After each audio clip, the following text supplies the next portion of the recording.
I realize that I'm at the awful age of it's basically anytime there's going to be a fist fight, I have these two options. A, I lose and get the shit kicked out of me, which really, there's no end to that. Shit kicked out of you could be I got a black eye, I lost a tufa, or it could be I'm in a coma and, the left side of my body doesn't work anymore. You know what I mean? You never know because you never know who you're fucking with, right? So that's option A. And option B is I win and then I get the shit suit out of me. Okay. I'm so fucking still pissed about this. I have to give you the abbreviated version of this because it's been eating me up inside. I was waiting for my girlfriend to come out of this diner. It's one of these places. There's only one way in and one way out. All right. So there's a parking spot way down, which is actually closer to the fucking diner. And this douchebag is sitting there because he sees my reverse lights on. So I'm waving at him to tell him to go by me so I can just back out of the fucking lot. And he's just sitting there. He wouldn't do it. So finally, I pull out real fast. It's like a gravel parking lot. Slam on the brakes, slide backwards, and then fly forward, slam on the brakes. So he pulls in, obviously knows I'm pissed, and I back up, and I put the window down. I'm like, dude, there's a fucking spot right up there. And then he immediately goes, oh, you're so tough with your hybrid. And he really caught me off guard, man. He got me with a great one. He went with the hybrid. My dick is bigger than yours because he's driving a fucking lime green four-door sedan that he looked like he borrowed from his fucking aunt, right? Oh, this guy, this fucking, you know what this guy looked like? Remember those coming-of-age movies in the 80s where there was the good-looking chick that the nerd wanted and she was dating this impossible asshole like that blonde-haired douche from Back to School who gets all intimidated in the end and fakes a leg injury after fucking a 90-year-old Rodney Dangerfield does a triple Lindy? That's what this kid looked like. All right, and he's going fucking blah, blah, blah. And I'm like, yeah, with your fucking tight shirt and your big nose, go fuck yourself. And he's like, and then he goes, go back to Jersey, you piece of shit. That's what he said to me, right? And I wanted to go like, dude, I'm not from New Jersey. But my girl jumped in and said something fucking, that a civilian would say rather than a comedian. So I actually started losing the argument a little bit. So then he turns around, and then I was just like, where you going? Where you going? Like I was actually going to fight him because I was so fucking mad. But in the back of my head, the whole fucking time, I'm thinking like, dude, what are you going to do? What are you going to do to this guy? When was the last time you had a fight? You're fucking 41. You're a year older than Brett Favre. What are you going to do? It's not even on level ground. It's in a gravel fucking parking lot. You know what I mean? I knew I could have, I swear to God, I know I could have fucking killed this guy. But I can't do it. I'm going to, I already, you know what would have happened? I would have fucking started fighting him. Even if I started winning, his girlfriend would have jumped on my back. And then if you do any sort of get off my back with the woman, I'm going to jail.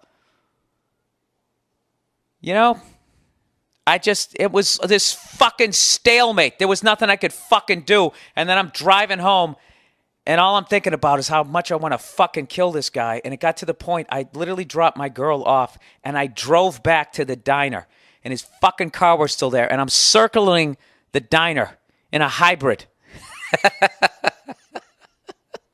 Waiting for this guy to come out, thinking about what I'm going to do to him, and then also reminding myself that I have not had a fight in about 20 fucking years. Okay? And then also reminding myself legally the ramifications for leaving and then fucking coming back. I am in no danger whatsoever, and I am going to get the living shit suit out of me. So fortunately, a friend of mine happened to call up, and I started telling her the story, and she was laughing her ass off. And she told the story of how some girl didn't hold the door. It's one of those really heavy doors, and it sort of slammed back in her face. And she said, "Thank you," sarcastically to her. And then the girl goes, "What? I don't have to hold the door for you. Go fuck yourself." And how she just wanted to stick her Timberland through the back of this fucking chick's back, I guess. Look at me. I'm so fucking mad. I can't even say simple anatomy. So I don't know. I was able to just kind of talk myself out of it. And the real thing was I didn't want to go back and fight the guy. I really didn't. You know what I mean? I really didn't. I did, but I didn't. There was just no winning. What was I going to do? I got meetings this week. I'm going to show up with a loose tooth and a fucking, nobody bleeds like a redhead. You know what I mean? I'm going to look like fucking Ric Flair walking in there. There was nothing I could do. I had to sit there and I think I actually lost the back and forth verbal thing, you know? I'm so fucking shot from being on the road. I just got off a flight. I wanted to go straight home. My girl's like, I'm hungry. Let's get something to eat, you know? And I made a mental note to be extra nice to my girl just because I've been an asshole lately, you know? Which is probably why I got into the argument to begin with. But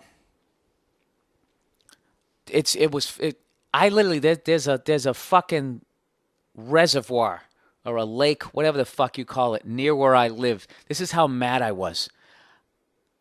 After my friend talked me out of not doing what I didn't even want to do to begin with, right?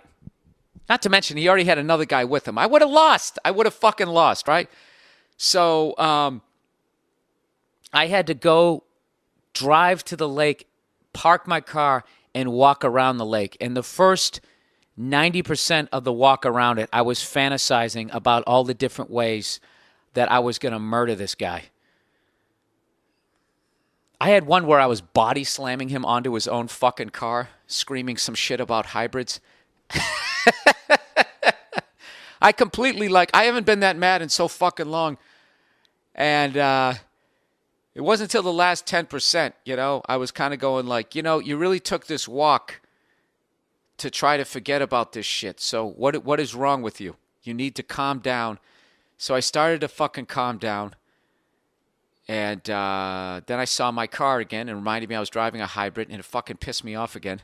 But dude, there's been one thing if the guy was driving a Corvette. You should have seen this car. It wasn't lime green. It was actually kind of a nice green. Okay, if I can actually extend an olive branch to this fucking cunt.